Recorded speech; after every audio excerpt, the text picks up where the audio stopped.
control and resume offensives.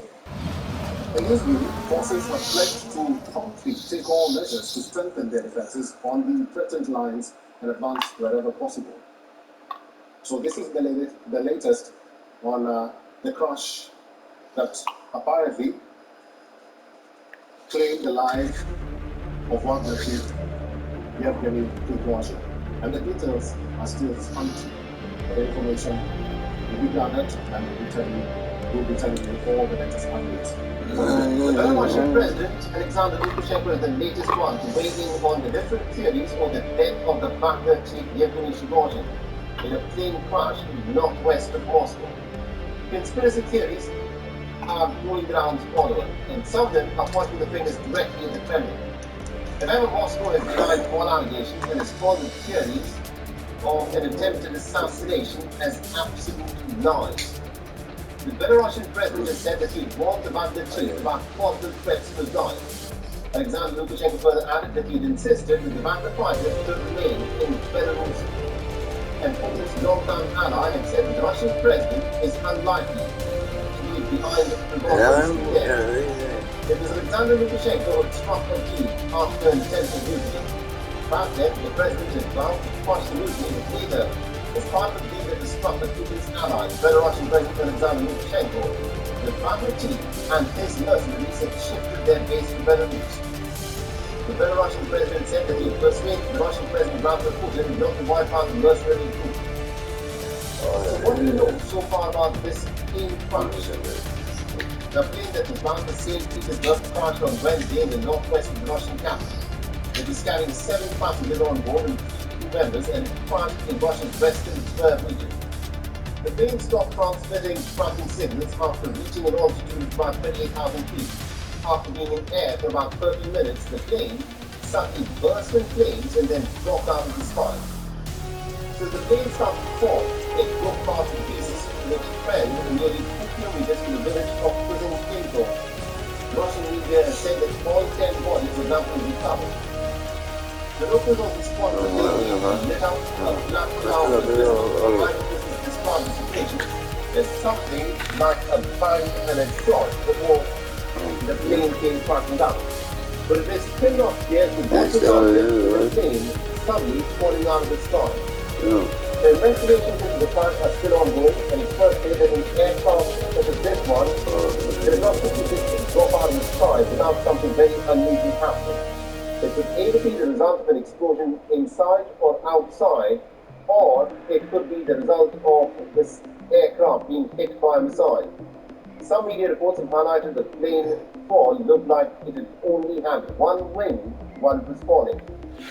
There's another video that has been released by the Russian state media that shows the last 4 digits of the registration number on the plane, engine debris, as 2795. While Prigozhin's own plane is registered as RA02795.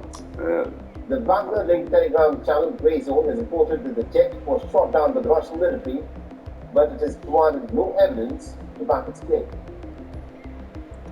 At this moment, it is not possible to conclusively say anything about the matter. Now, don't forget that Prigozhin, once a very close friend and an aide of President Vladimir Putin, was the man who had attempted a mutiny against the Russian leaders. And it marked the biggest challenge to President Vladimir Putin's rule in over 23 years.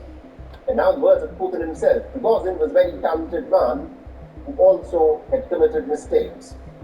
Putin expressed condolences for all the victims of the crash after 24 hours of the plane having crashed on Thursday.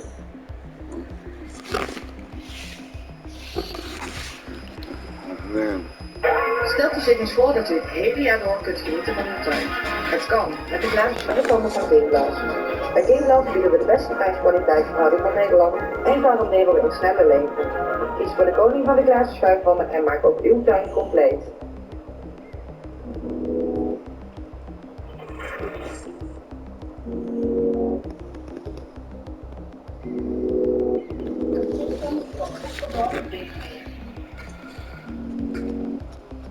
Electrifying Black Friday. Maar wacht even, dit is mijn kans om dit jaar nog in de Mini op een elektrische BMW te rijden. Wat moet ik gaan doen? Naar de showroom dus. Wil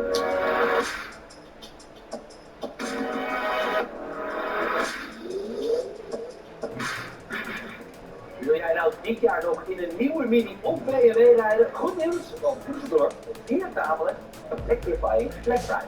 Je voordeel kan oplopen tot €20.000 op geselecteerde nieuwe elektrische BMW's. Wat een beauty is het, hè? Ja, je krijgt nog extra voordeel op geselecteerde i4 en 50.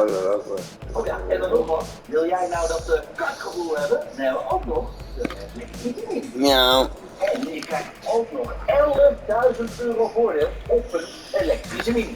En je kan al een elektrische Mini kan je leasen voor €99 per maand. Wat een feest. Electrifying Black Friday. Now, as Kyiv inches towards receiving F-16 jets from NATO members, Joe Biden and Volodymyr Zelensky discussed training of Ukrainian pilots on Thursday.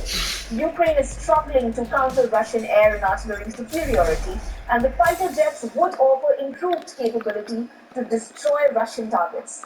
Now, the United States reassured speedy approval of F-16 transfer requests from other NATO allies once the training regimen is completed. NATO members Denmark and Netherlands have been leading international efforts to train pilots as well as the support staff, maintain aircraft, and ultimately enable Ukraine to obtain F-16 aircraft to use in its war with Russia. This month, Denmark began training 8 Ukrainian pilots. President Volodymyr Zelensky stated that Greece will be pitching in with efforts to train Ukrainian pilots. Now, Denmark has pledged to deliver 19 F-16 fighter jets over the next 3 years. The Dutch Air Force has a total of 42 F-16 fighters, and the country is assessing the number of jets that it will provide to Ukraine. The F-16s in question, however, are around 40 years old and will need extensive maintenance.